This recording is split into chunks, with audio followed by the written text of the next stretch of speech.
आज दुनिया सिर्फ ये जानती है कि हजरत अली का एक बेटा हजरत हुसैन, अली का एक बेटा हजरत हुसैन करबला में शहीद हुआ है। मैं आज आपको बताता हूं, अली का एक बेटा शहीद नहीं हुआ, अली के 4 बेटे शहीद हुए हैं।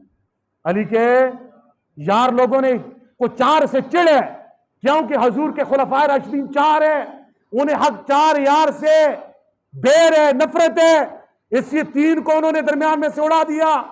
क्यों उड़ाया है? कभी उनसे पूछो, अली के 4 बेटों ने करबला में जाम शहादत नोश किए, एक का नाम हुसैन है, 3 के नाम बताओ। आज दुश्मन साहबा नहीं बताएगा, लेकिन गुलाम साहबा बताना चाहता है। उनमें से एक का नाम अबू बकर था, एक का नाम उमर था, एक का नाम उस्मान था।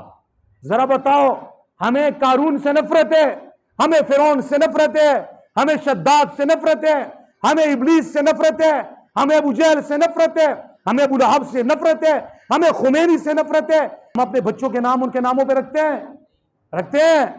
करबला में शहीद होने वाले हुसैन के 3 भाइयों के नाम अबू बकर, उमर, उस्मान है।